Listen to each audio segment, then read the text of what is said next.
Welcome to the fifth in a series of online interviews with Richard Harvey about the Panchavati Discourses.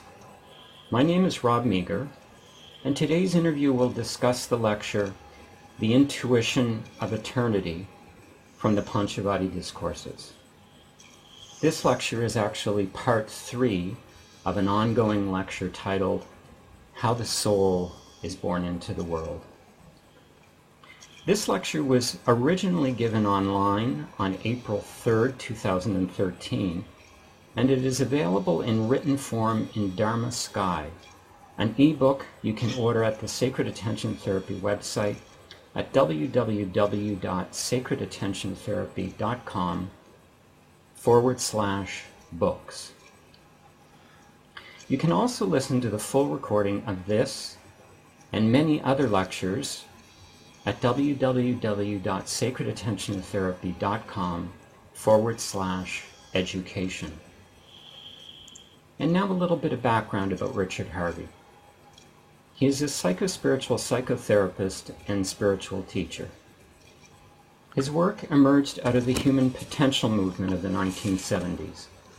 He trained with many teachers in humanistic and transpersonal approaches. He is the founder of Sacred Attention Therapy, a radical new approach to inner work for the 21st century that proposes a 3-stage model of human awakening.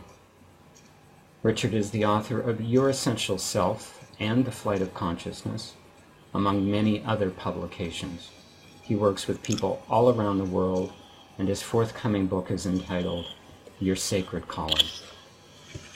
And it is now my pleasure to welcome to the call Richard Harvey.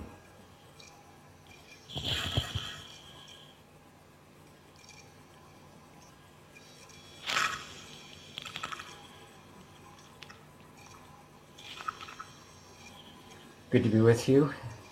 And you, Robert. Hi. As always. This lecture, The Intuition of Eternity, as I mentioned in the intro, it's actually part 3 of a 3-part lecture, How the Soul is Born into the World. And people who have been listening to these interviews may recall that you propose the soul is born into the world through primarily 3 dark veils, and the first being thought, the second separative relationships, and the third nature. And this lecture that we're talking about today is that third part, nature. And I want to use our time today to hone in on that aspect of the lecture that speaks to nature as the third dark veil through which the soul is born into the world. There's much in this lecture that was discussed, but if you're okay, I want to focus in on that aspect that spoke about nature. Because as I've mentioned in previous interviews, for me, and I think for many people, I know I've shared the lecture with other groups, and they can relate to the idea that thought and separative relationships is how the soul is born into the world. But when we come to talk about nature, as there was with me the first time, there's an initial, big question mark. What's meant by that? And so I want to begin by asking, there's a quote that you share when we start talking about nature in this lecture. And you say, in all the 3 conditional realms of delusion or spheres of unreality, these cycles appear. Thought, separative non-relationships, and nature. And here, in each of these 3 realms, is utter darkness. Everything conditional is darkness from the point of view of truth. So in that quote there, and which ends with everything conditional is darkness from the point of view of truth, what is meant by conditional? And is that, or is it that that we set limits on, that which we judge. So what is meant by conditional? And is it that we set limits on, or that we judge?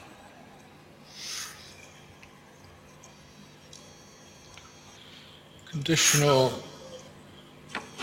in the way that I use it, means restrictive, means limiting, means separating, means dividing, means ultimately an egocentric point of view. Okay. Egocentric point of view comes from the mind's ability through ego processes to divide that which is really one, that which is really a unity, so that we see through our conception of everything being different, divided and separate, a world apart, a world that's separate from us, and so on. These are the conditions. There is, of course, the childhood conditioning, the educational conditioning, political, societal conditioning, and cultural conditioning, and so on, and all of that, but they're all really the same thing. They're the ability of the human being to set herself apart from the rest of existence. That's conditional. It's divisive, it's separating. The thing we've got to try and grasp here is that when you and I are in nature, when we love a tree, or I can look out the window in front of me, there's sunlight, there's blue sky, there's breeze, the leaves are rustling, there's wonder in nature. I'm not trying to take that away in this call to see through the third realm of darkness. On the contrary, I'm saying you don't even participate usually in nature, and when you do, when you truly commune with nature, not see it in an objective way, but commune with nature, what is it that makes it so wonderful? What really makes it so wonderful? And I would suggest that what makes it so wonderful, and this is so for me, and in conversations you and I have had, I know it is for you, there is this extraordinary wonder. And how would you even define that wonder? Because it's beyond the conditions of the relative world. It's not simply, a watercolor of nature, or a depiction of nature, or isn't that a lovely sunset? To commune with nature is to feel at one with the tree, with the animal, with the flower, with the sun, or with the night sky. Here we're fortunate, we can see the entire night sky. There's just no pollution here at all. So the entire night sky, you can see what makes that wonderful. Not observing, in many cases, dead stars, not observing the twinkly lights, but when you feel your soul rise, and you feel that you're at one with the heavens, you see, or at one with the earth. It is an extraordinary experience in which you let go, you erode this veil, this place between you and the other. There is no other. So these are the conditions. So inherent in those conditions, inherent in that conditional state, is in fact judgment. Judgment is a reinforcing of the ego processes from the mind, which imposes conditions. Yeah. Okay. So when you share in that opening quote that I read to you, when you ended with everything conditional is darkness from the point of view of truth, what do you mean then by truth? Well, truth is the unconditional realm. It's the self-sourcing divine realm. It's what we think of, or what we refer to as God, in whatever word that we use. So the divine is the sourceless, conditionless realm. It isn't about thought. It's not about relationship, because there's no I-you. And it's not about nature, which is, again, usually an objective point of view of separation and division. We even in the with the best motivations, we still speak about how we are affecting nature and ecology, for example. When you go a step further from ecology to inner ecology, and you see that how you treat the planet is actually how you're already treating yourself. And if you're going to do anything about the relationship with nature insofar as you are not treating it sacredly, you better start inside with how are you not treating your own self sacredly, because you are part of nature. Yeah. That's not spiritually what you are, but it is intrinsically what you are, because you have a body. There's many a spiritual adept I've read who've shared a similar sentiment, and that is, what's happening in nature is merely a manifestation. It's a projection of our inner state. And if there seems to be an upheaval on the planet, it's merely an indication of the upheaval in humanity. And all we simply need to do is turn inwards, breathe, literally, to calm ourselves, and things will calm around us, outside of us, as indicated by nature. So. It is. It sounds simplistic sometimes, and I say it often, but there's no escaping the fact that it's down to you with yourself. Mm-hmm.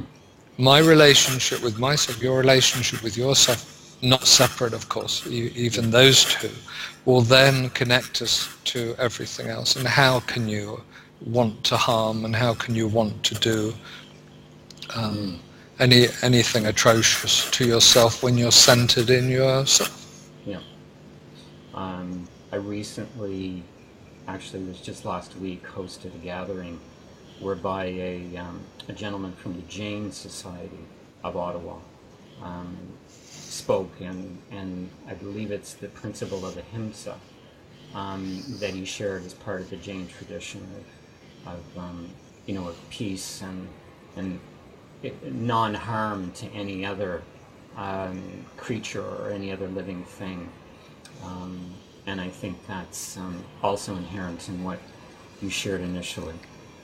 I want to, if I may, read a paragraph to you, leading to, as always, a question. You share that we all succumb to the appeal of the little puppy, the basket full of kittens, lion cubs, beautiful blooming flowers, still ponds, moonlight gleaming over the ocean, lighting a romantic path to the distant horizon. Alluring as these images may be, they are one-sided. The same colossal forces and elemental energies that generate these images also dash people and sometimes whole civilizations to pieces, discharge burning lava onto cities, kill children and old people without any regard for human life, culture, or achievement. Whole civilizations are buried beneath our oceans, our deserts, and our lands, frozen, mummified beings who in one instant were behaving like us through their days, snuffed out, robbed of life in an instant, tsunamis, earthquakes, flooding, volcanic eruptions, landslides, hurricanes. God or nature or elemental forces are by far the most merciless, mass-killing agency of this and any other era of human or pre-human times.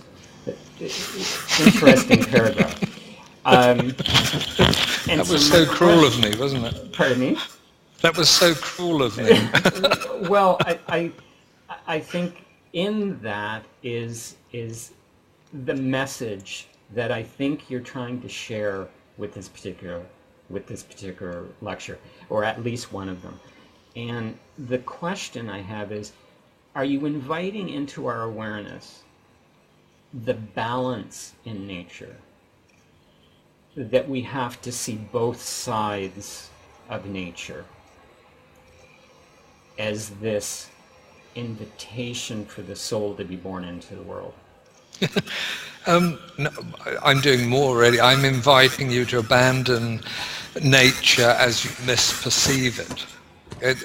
The three veils are fairly much equanimous. You know, they're as good as each other. I mean, they're in a way just different angles on the same thing: thought, separative non-relationships, and nature. First off, we don't see nature. We don't even begin to perceive it, hence the puppies and the nasty stuff I'm talking about. But these are just the dark and light, the day and night of it. You have to abandon it entirely. It's been said for thousands of years, there is only God. There isn't anything else. And you can't say, well, okay to God, and I'll have a little bit of nature, and I'll have the garden, and I'll have my backyard, I'll have a potted plant at least. See? And neither can you have that and then say, yeah, but I'm just going to think for a little while and go off into la la land, and no more can you say it's all God, and at the same time, I'm separate from this person who I'm attracted to, or this person I'm repulsed by. Nature is evil, if you will. It's infinitely good. It's the same as anything else in the conditional world. I'm not saying, look at the other side of nature. I had fun delivering that passage you just said, because I had fun, dispelling the delusion, the illusion of the little puppies and the lion cubs and all that. Sort of part of us, the sentimental part of us. But what I'm actually indicating is, if you're interested in spirituality, if you have a true spiritual call, the path, insofar as it's valid, must be loss, loss, loss. Now, some things are easy to lose and some things are hard to lose. No doubt this is not a popular aspect of spiritual path at all. It's why the philosopher Pascal said nobody's really interested in spirituality at all. He's absolutely right. It's still the case. Because when you look at what it really involves, it involves loss, loss, and loss. So if you're attached to sitting with your sweetheart, having lovely thoughts about a beautiful view in the Caribbean or in Africa or in South America or in the North Pole, and you think that's fun and you think that's the way to go, do it by all means, but don't bother with spiritual teachers and all of that dressing up, because it's not what you're interested in.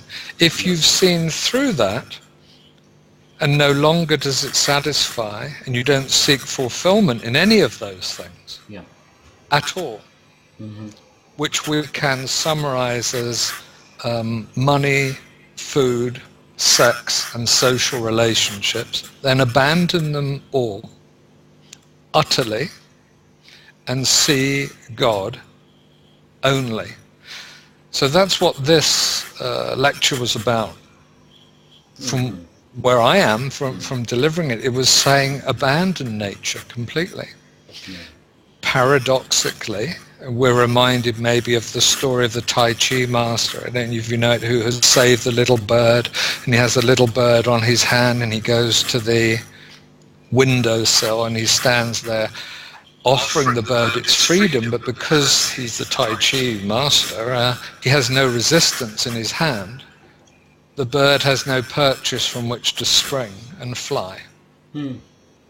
Because the bird meets no resistance, there's no holding on, the bird remains with the Tai Chi master, and who wouldn't want to remain with the Tai Chi master, you see? There is no resistance, there's no clinging, there's no holding on, there's no attachment, and it doesn't allow any purchase. You can't get away from that purity. Well, you and I can get away from nature, and we can get away from each other, and we can certainly get away from our thoughts if we apply ourselves. But you can't get away from God. So in a sense, it's a plea for reality. It's a plea for truth. And it's an identifying the barriers to truth, and I'm speaking of them poetically, if you will, as three dark veils of utter darkness. Because only a smidgen of any one of those is enough. We seem to be that dumb as human beings, just a smidgen of it. Yeah. Which is why it's loss, Yeah. loss, loss. It's no good celebrating your 70% of what it is you've given up. You've got to give everything up. Yeah. Or forget it. Just do the other thing. Yeah. And enjoy life until it turns into suffering. Mm-hmm. In a what I'm identifying as a very shallow way, I've over the past couple of years gotten over my mourning of a plant dying. I used to literally cry when a plant would come to the end of its life, whether it's because of a lack of care on my part, or whether it's because the seasons here in Canada, especially if there are plants outside, they go through this cycle. And now there's only gratitude for what it brought me when it was living, but there's very much an easy letting go of it as I allow it to return to where it came and to give life to other things in its death. And I realize it's relatively speaking, it's a shallow awareness, but I think it's an example of what the message you're trying to get across here, in part. You go on to share that, and quote, picking up from where we've left off, nature is conditional. It will not deliver us into the sacred experience by itself. It has to be seen more clearly, witnessed more deeply, understood through awareness. To understand it more deeply, we must commune with it in the deepest way, and we will see through its apparent reality. And you've touched on some of this already. You spoke to the conditional nature of nature. But what is nature's apparent reality? The apparent reality is just a phrase to indicate appearances. Appearances arise out of the absolute, which is the same thing as saying the relative world arises or is a reflection of the absolute realm, which is another way of saying human beings are a partial adaptive reflection of the divine.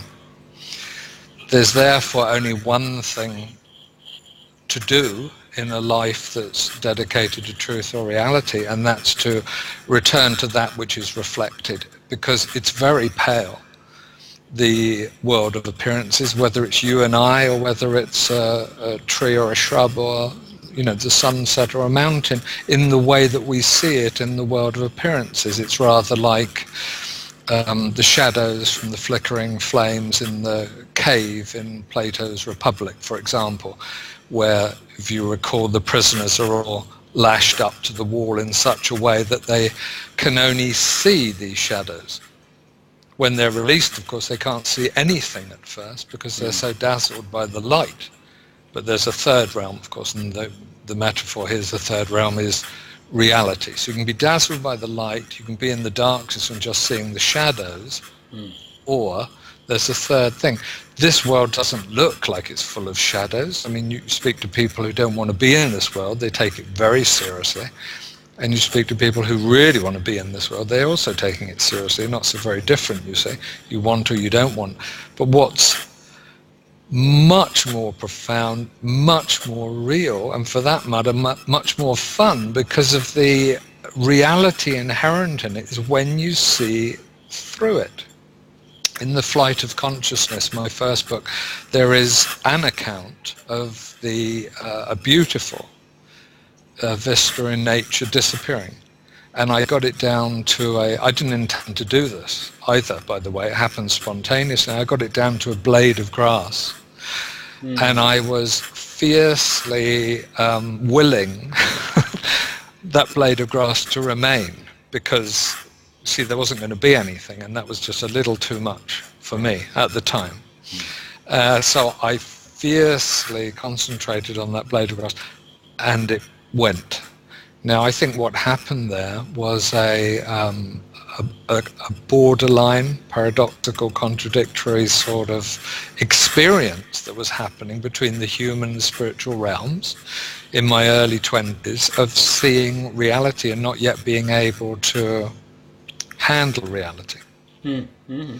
It's very like the story which I love to tell, and you probably know in Vivekananda's biography with Ramakrishna, in which who's his teacher and who puts his foot onto Vivekananda's chest, and Vivekananda is an intellectual. He's a young man.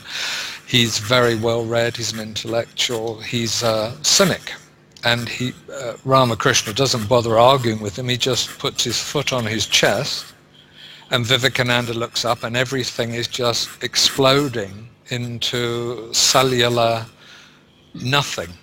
And eventually it all goes, and he cries out, "But I've got a family, people depend on me." Which is what we kind of do when it all appears to be disappearing. We find some sort of self-importance and separation, and look at the people who are depending on us. When you can see that everything around you is that emptiness, then you're stepping into reality. Then you are the prisoners in the cave who, when they're released, in Plato's analogy, they can't see anything. They're blinded for a while. I think this is how it is. Mm-hmm. For a while in spiritual awakening, true spiritual awakening now, we can't see anything. So, there certainly aren't any guarantees, and not only are there no guarantees, you have to say, if you're guiding sometimes to people, look, there's going to be a period of time when you have no idea whatsoever. You can't see anything. It's not that you can see something. It's not like changing rooms exactly. There's you kind of go into a middle room, perhaps, where you can't see anything at all until your eyes adjust. You've spent 30, 40, 50, 60 years looking at things in the conditional realm, seeing things in a certain way, as separate, as divided, as other than you, as reflections of your ego processes. Really and truly, it was all you. But now, but you've seen it as other than you because inside you're essentially split or wounded, right. You're fractured. Yeah. And so you see a fractured world, a separate, divided world. Yeah. To get from there to living in seeing life as a unity, the unity which is reality, for a while you can't see anything. You're blinded.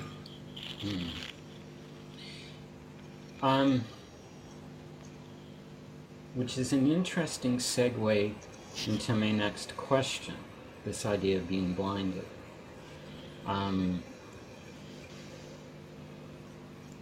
Another quick quote. Nature, the animal realms of sex, instinct, and survival, all these are the fear-based realm. They are the primitive levels of human life aligned to cycles of creation, preservation, and destruction. And so my naive question is, how is nature a fear-based realm?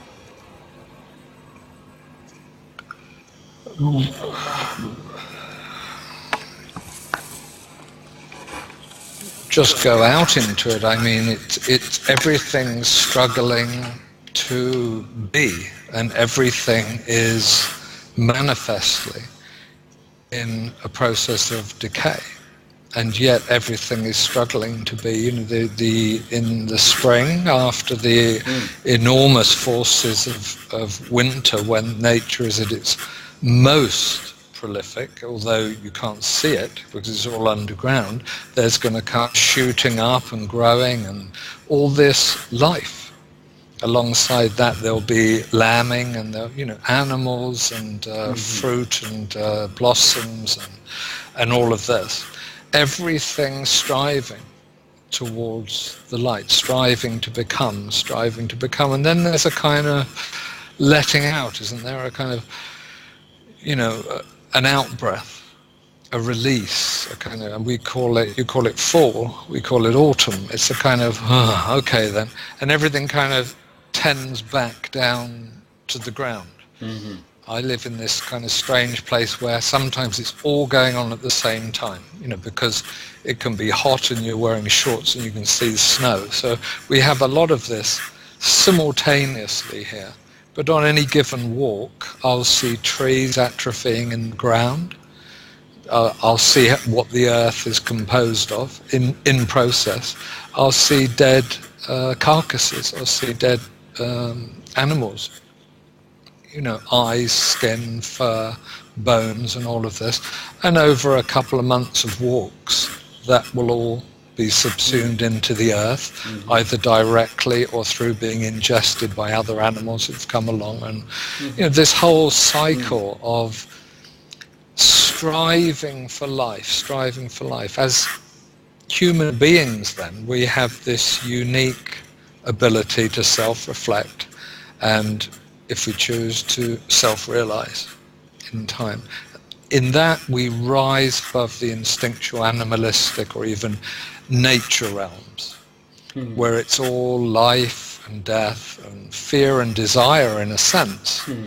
Because when you see the shoots coming out of the ground, there's this feeling of, into the sun, voluptuous green, moving out. We have sunflowers and things. They're just beautiful. They turn into the sun. Sunflowers. So all of this is kind of worshipping nature, and then, of course, experiencing its own demise, which maybe is another kind of worship. But it's a cycle of striving for life followed by death. And I think this is the reflection on fear I was referring to, because, of course, we don't like to give up our life. We don't like to confront death. Or maybe we don't like to give up on death and confront our life. But one thing's for sure, only when you drop the fear of death can you live. Yes. Therefore, you see, to move out of these realms of nature, to move out of this dichotomy, should we say, this duality, the duality of striving, through the spring, live through the summer, die in the autumn, and be buried in the winter, so to speak. A comment which, may also be another question, is the fear-based nature or realm of nature really a reflection of what it is we don't want to have to look at? Well, is it a reflection of that, or is it simply that we are nature? You said, what are we? Right. We are nature. We're clearly part of nature. And we're in our natural bodies, which are made up of stuff which is very similar to what I see forming the earth out there on a walk, which I'll go on in a minute, and I see some kind of skin and flesh and bones and all this going back in, same as you've got skin and flesh and bones. We're made up of nature. We're natural. So what is, however, essence and core and is soul? We're talking here about my talk, how the soul is born into the world. You can live, not you, I know, but I know, and certainly around here in nature, there's many people who are farmers. They're earthbound people. They're dwarf-like, earth, rock, agricultural people. They're simple people in many ways. Their life revolves around growing food and then eating food and then growing food. They don't have the intermediate thing of so much of money and industry and enterprise and activities. Very, very direct. You work to make this stuff grow and you give it to your family, and all of this sort of thing happens. That's very, very straightforward and direct, and that is the instinctual preserving nature of man, to preserve life for yourself and for your incumbents, your family, those who depend on you. In the energy system, it's a lower chakra concern. It rises to perhaps the third chakra, to perhaps the hara. So, some of these guys are strong and they can, they can make an impact on a field of earth, and pull rocks out and all this kind of stuff because they're working from the hara and all of this.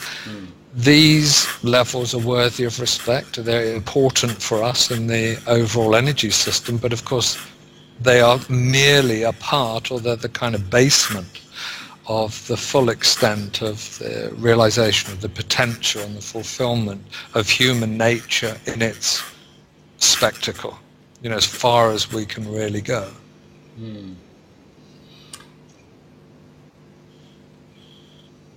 You move on in your discussion about nature beyond the relative to the divine in talking about nature. And you share, here's another quote, conditional nature or cosmic nature, magnificent, splendid, compassionate, and heartless, is the real of change, the play of consciousness. And I ask, what's the deeper spiritual teaching here? That we must all learn to ebb and flow with life? I'll repeat the quote. Conditional nature or cosmic nature, magnificent, splendid, compassionate, and heartless, is the real of change, the play of consciousness. And I sense there's a deeper teaching here you're trying to get across. And is it that we must all learn to ebb and flow with life? We must all learn to ebb and flow with God. I think what I'm trying to speak about there, or I'm indicating, is it's just taken historical perspective briefly. 2,500, 3,000 years ago, before the great adepts that more or less within a few hundred years were able to found every major religion that we now recognize in a very short space of time, there was pre-urbanization of humanity, nature religions. We look down into the earth for the mysteries. Around the time that we congregated in urbanization, the first cities and so on, and then very shortly after, the births and the lives of the great adepts, Jesus, Buddha, Lao Tzu, so on and so on. 2,000 to 2,500 years ago, all of the great religions then founded, we had turned toward the sky and the patterns in the sky to indicate and to understand and have reference point for God, for divinity. You don't have it before. So in the history of humanity, God was down in the earth, so to speak. I mean, I'm speaking poetic license here, but the mysteries were down there. And then, at a certain time, it turned and we look up, and maybe we have time to look up because we're now expressing our dependence, our interdependence, our interconnectedness in urbanization. We specialize and all this kind of stuff. And you get astronomers, and you get the rise of philosophy and maths, mathematics, and all these kinds of things. Now there is a new era, and I am indicating the new era. See, God isn't in the earth. This is inherent in this talk, but perhaps what is not so clear in this talk is God isn't in the sky either. Where is God? And the answer is nowhere. That's the whole point. God is not in time or space or any condition whatsoever. Mm-hmm. So these metaphors, how do we understand them? We turn out to understand them most deeply in terms of our actual experience as human beings. There's the simplicity of preserving the physical form and the organism in the looking down I look down into my body to where the whole food and sex and preserving life and the whole haric mentality all takes place. All of these issues go on below the waist. So we have families, we have children, we look after each other and we feed ourselves and we go to the toilet and all this kind of thing, and we keep the human race going. And from there, all we can do is look down at holes in the ground and say, that's weird, how do the flowers grow? I mean, we still don't know. I mean, it's just, science can't explain really any truth as such, just some mechanisms.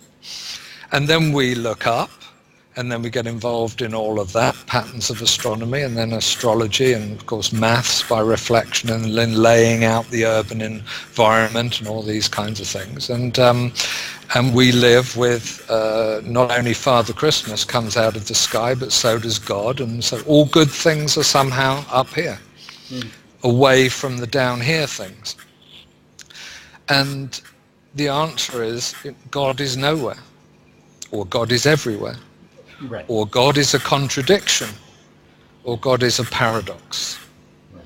But not really, only when you're in the relative world of two, yeah. Because you and I are God, and so is the flower, and so is the rotten carcass, and so is the sunset, and so is the sunshine, and so on and so on. All of this is God. There is nothing else than God, which is why I feel this lecture was principally about that.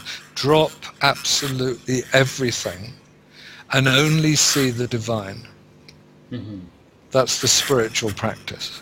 And don't do it sometimes, but watch for those times when you forget the divine.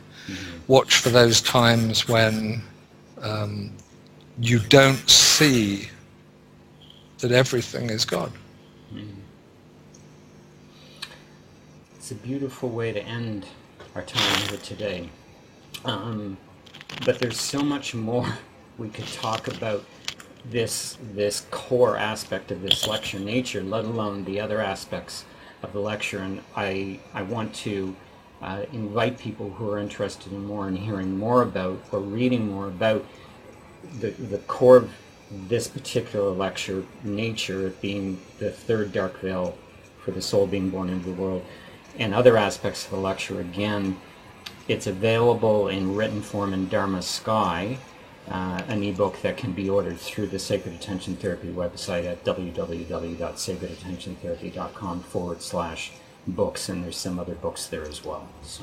Could I just add that, I don't often, in fact I never have done this, but before this interview with you, Robert, I looked at my notes, because I scribble things down after we did the talks. You and others would ask questions, we'd have a seminar, right? So we would have 20 minutes or whatever of discussion. And this one, as in no surprise to you, has more questions, I think, than any of them ever over was it a couple of years of lectures? This one is the one that therefore is the most controversial or the most stimulating in terms of questioning. Yes. Yes.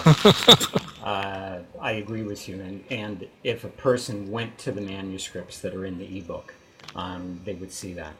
Just let me end this by saying the next time we come together, the lecture we'll be talking about is the end of seeking. The end of seeking, which very interesting topic, and I look forward to speaking with you about it. Me too. Thank you. Until then.